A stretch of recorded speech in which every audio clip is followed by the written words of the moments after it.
नमस्कार, 100% समाचारमा स्वागत छ। म मिलन। सुरु गरौँ 100% समाचार।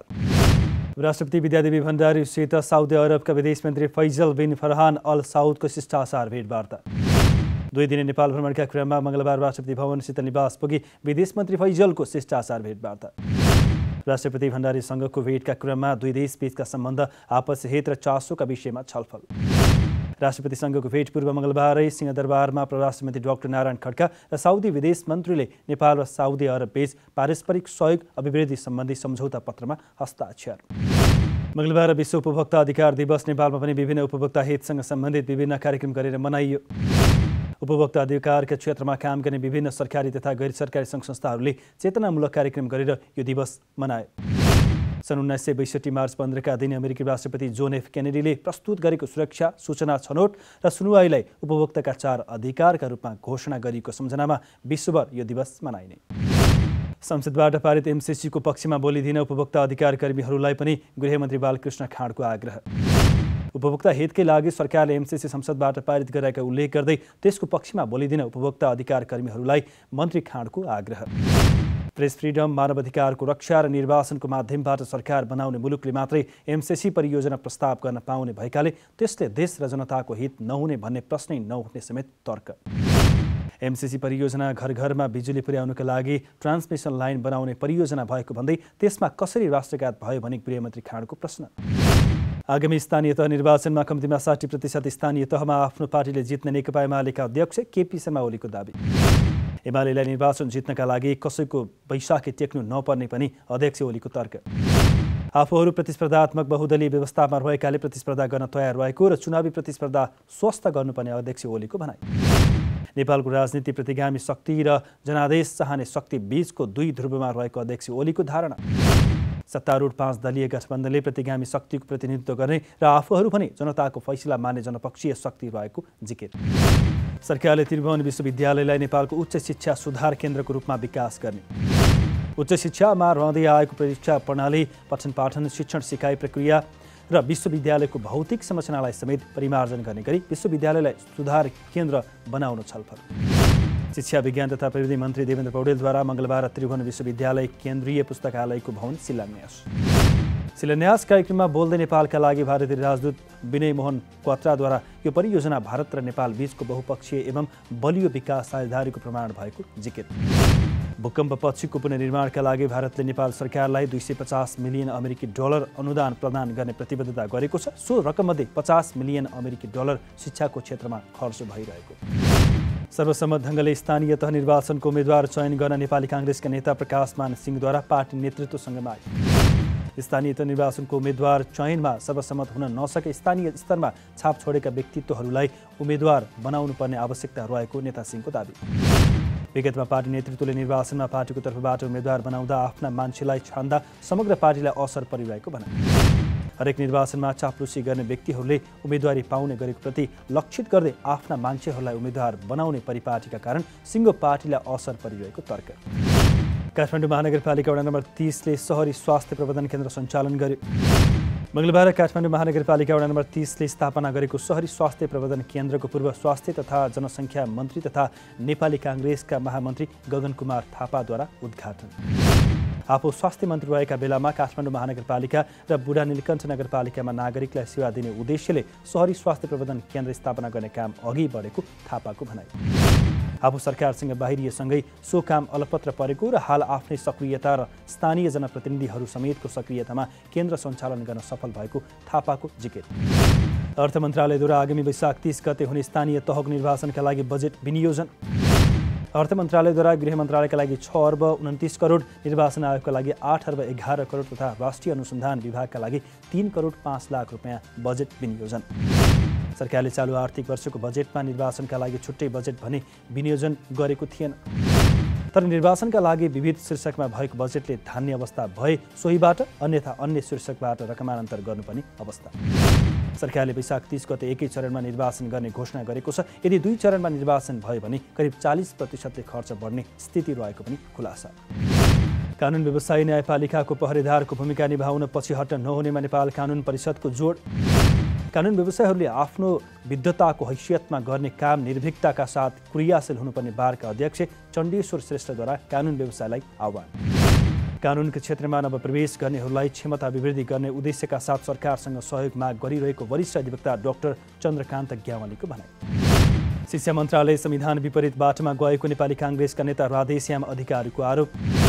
शिक्षा मन्त्रालय र शिक्षक प्रतिनिधिहरूसँग भएको 51 बुँदे सहमतिले अहिले भइरहेको संविधानलाई चुनौती दिएको नेता अधिकारीको आरोप।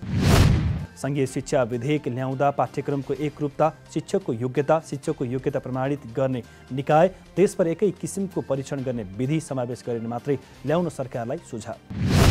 2028 सालको शिक्षा ऐनले 2078 सालमा नेतृत्व गर्न नसक्ने भन्दै गुणात्मक रूपमा नीतिगत रूपमा शिक्षा ऐन नभएसम्म देशको विकास हुन नसक्ने नेकपा माओवादी केन्द्रका नेता दीनानाथ शर्माको भनाइ। दैनिक उपभोग्य वस्तुहरूको मूल्य बढ्दा समेत उपभोक्ता अधिकारी कर्मीहरू चुप लागेर बसेको भन्दै संसदीय समितिको असन्तुष्टि। खाने तेल, चिनी लगायतका दैनिक उपभोग्य वस्तुमा मूल्यवृद्धि हुँदा पनि उपभोक्ता अधिकारी कर्मीहरू चुप लागेर बसेको भन्दै उद्योग तथा वाणिज्य र श्रम तथा उपभोक्ता हित समितिको असन्तुष्टि। विश्व उपभोक्ता अधिकार दिवसको अवसरमा पारेर मङ्गलबार काठमाडौँमा आयोजित एक कार्यक्रममा सरकारले बजार अनुगमन नगरेकै कारण मूल्यवृद्धि भएको उल्लेख। विभिन्न कालखण्डमा भएका राजनीतिक परिवर्तन र तिनले प्रत्याभूत गरेका महिला अधिकारलाई ग्रहण गर्न नसक्दा नेपाली समाज दुर्घटनामा पर्ने खतरा बढ्दै गएको समाजशास्त्रीहरूको भनाइ।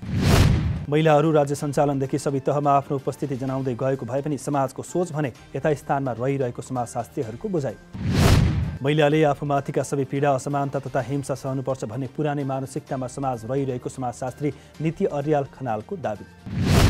आफ्नो सहनशीलता चिर्दै महिलाले आफूमाथि भएको हिंसा विरुद्ध न्यायको लडाईँमा उत्रिएपछि परिवार र समाजमा हलचल मच्चिने गरेको जिकिर। विवेकशील साझा पार्टीका अध्यक्ष रविन्द्र मिश्रले 26 केन्द्रीय सदस्यलाई जिम्मेवारीबाट हटाए, जसमा प्रदेश सांसद रमेश पौड्याल लगायत मूल बाटो नामक दस्तावेज ल्याउने नेताहरू जो सबै मिलन पाण्डे पक्षी। पछिल्लो 24 घण्टामा देशभर 83 जनामा कोरोना सङ्क्रमित थपिए। मङ्गलबार देशभर 130 जना सङ्क्रमण मुक्त भएका छन् भने हाल देशभर सक्रिय सङ्क्रमितको सङ्ख्या 4746। पछिल्लो 24 घण्टामा कोरोनाका कारण मृत्यु हुनेको सङ्ख्या 0 रहेको स्वास्थ्य मन्त्रालयद्वारा जानकारी। कोरोना भाइरस महामारी अघि होली सुरु हुनुभन्दा 1 हप्ता अघिदेखि चहलपहल हुने उपत्यकाका बजारमा 2 वर्षपछि कोरोना कम भइसक्दा समेत खासै चहलपहल देखिएन। रङ, अबिर, पिचकारी, बेलुन र होली विशेष टी सर्ट लगायत सामान किन्न बजारमा लाग्ने भिड अहिले खासै देखिँदैन। मानिसहरूले कोरोनापछि आय स्रोत खुम्चिएकाले र अर्को स्वास्थ्य सजगताका कारण पनि मन खोलेर पर्व मनाउन छाडे। ट्रेड युनियन बीच संस्कृतिको विकास हुन नसकेको निजामती कर्मचारी अधिकारी ट्रेड युनियनका कार्यवाहक अध्यक्ष भोलानाथ पोखरेलको भनाइ। कोरोना र यसबाट उत्पन्न समस्याले ट्रेड युनियन प्रभावित भएको कार्यवाहक अध्यक्ष पोखरेलको तर्क। ट्रेड युनियनको मुख्य काम भनेको श्रमिकहरूको हकहित र अधिकारका लागि लड्ने भएकाले ट्रेड युनियनभित्र धेरै चुनौती रहेको विश्व ट्रेड युनियन महासङ्घका केन्द्रीय सदस्य विमल कुमार खनालको भनाइ। नेपालमा पछिल्लो दिनहरूमा तापक्रम बढ्दो मात्रामा रहेकाले सजग हुन विज्ञहरूको सुझाव। सोमबारसम्म मौसम विज्ञान विभागको रेकर्ड अनुसार 39वटा केन्द्रमा 30 देखि 35 डिग्री तापक्रम रेकर्ड भएको तथा एउटा केन्द्रमा भने 40 डिग्री तापक्रम रेकर्ड भएको उल्लेख। जलवायु विज्ञका अनुसार तराईमा 40 डिग्री वा सोभन्दा बढी तापक्रम पुग्यो भने र पहाडमा 30 डिग्रीभन्दा माथि तापक्रम पुगेको अवस्थामा तातो हावा हुने उल्लेख। तातो हावा चलेको अवस्थामा पर्यावरण सुक्खा रहने, कम पानी पर्ने हुँदा प्रदूषण बढ्ने र ठूलो वेगको हावा चल्दा भौतिक संरचनाहरूमा क्षति पुग्न सक्ने चेतावनी। तापक्रम वृद्धि भई अत्याधिक हावा चल्ने हुँदा कृषि प्रणालीमा समेत असर पर्ने। रामेछापको मन्थरी नगरपालिका वडा नम्बर 6 मा 13 वर्षीय बालिकालाई 21 घण्टासम्म घरको थाममा नाम्लोले बाँधेर यातना। दलित बालिका नेवारको घरभित्र प्रवेश गरेको भन्दै घर धनीले सोमबार बेलुका 4 बजेदेखि मङ्गलबार दिउँसो 12 बजेसम्म घरको थाममा बाँधेर राखे। बालिकालाई बाँधेर राखेको सूचनाको आधारमा घटनास्थलमा पुगेका प्रहरीले बालिकालाई बाँधेको नाम्लो फुकाउन लगाएको थियो। स्थानीय जनप्रतिनिधिले बालिकालाई छोडिदिन अनुरोध गर्दा दलित घरभित्र पसेकाले रुद्री पूजा लगाउन लाग्ने खर्च नदिएसम्म नछोड्ने बताएपछि प्रहरीलाई खबर। जातीय छुवाछुत साथै नाबालिगलाई यातना दिने पीडक शेरबहादुर श्रेष्ठ प्रहरी नियन्त्रण। वास्तविक र तल्लो तहका किसान सरकारी अनुदानको पहुँचमै पुग्न नसकेको गुनासो बढ्न थालेपछि ओखलढुङ्गाका कृषकलाई किसान परिचय पत्र वितरण गर्न थालियो। जिल्लाको सिद्धिचरा नगरपालिकाले राष्ट्रिय कृषक महासङ्घ ओखलढुङ्गाको सहकार्यमा पालिकाभित्रका कृषकलाई वर्गीकरण सहितको किसान परिचय पत्र वितरण गर्दै। वडा कार्यालयको सहयोगमा किसानहरूको पहिचान गरी उनीहरूलाई विभिन्न 4 समूहमा वर्गीकरण गरेर परिचय पत्र तयार गरिएको राष्ट्रिय कृषक महासङ्घको भनाइ। सप्तरीको अग्नि सहायक कृष्णा सबरण गाउँपालिका स्थित भित्री चुरे जङ्गलमा अवस्थित लोक संस्कृतिसँग जोडिएको लोकनायक कृष्णराम मरौटी स्थल ओझेलमा। प्रचार प्रसार अभावका साथै बाटोघाटोको उचित व्यवस्था नहुँदा सप्तरी र उदयपुर जिल्लाको सिमानामा पर्ने सो स्थल ओझेलमा। नेपाल टेलिकमले इतिहासमै पहिलो पटक 20% बोनस सेयर दिने। नेपाल टेलिकमको फागुन 30 गते वर्षको सञ्चालक समितिको बैठकद्वारा कम्पनीको इतिहासमा पहिलो पटक बोनस सेयर दिने निर्णय। 20% नगद लाभांश करसहित बोनस र नगद गरी 40% लाभांश प्रस्ताव दिने निर्णय। अर्थ मन्त्रालयले स्वीकृति दिएपछि र कम्पनीको आगामी साधारण सभाले पारित गरेपछि उक्त लाभांश लगानीकर्तामा वितरण हुने। चीनले युक्रेन युद्धका लागि रुसलाई सैन्य सहयोग गर्न सक्ने दाबीसहितका समाचार प्रकाशित। अमेरिकी अधिकारीलाई उद्धृत गर्दै विभिन्न सञ्चार माध्यमद्वारा रुसको आग्रहमा चीनले सैन्य सहयोग दिन सक्ने देखिएको दाबीसहितका खबर प्रकाशित।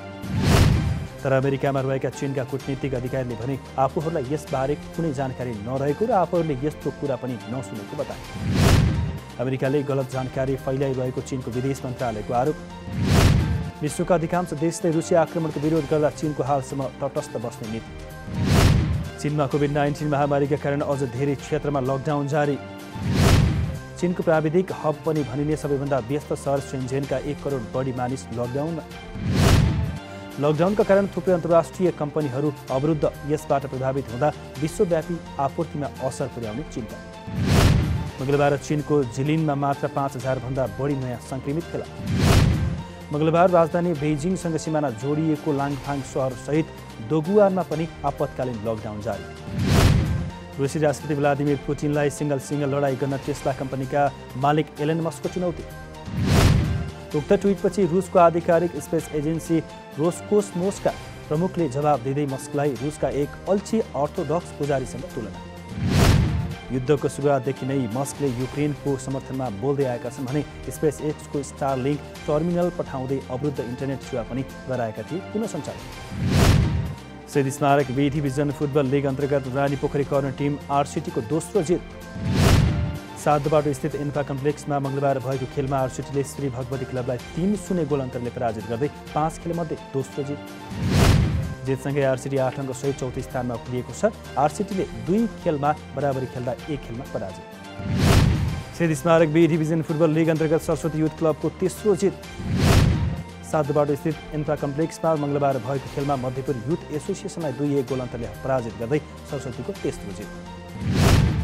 जितसँगै 5 खेलबाट 11 अङ्क जोडेको सरस्वती लिग तालिकाको शीर्ष स्थानमा उक्लियो। 100% समाचार अहिलेलाई यति नै। नमस्कार।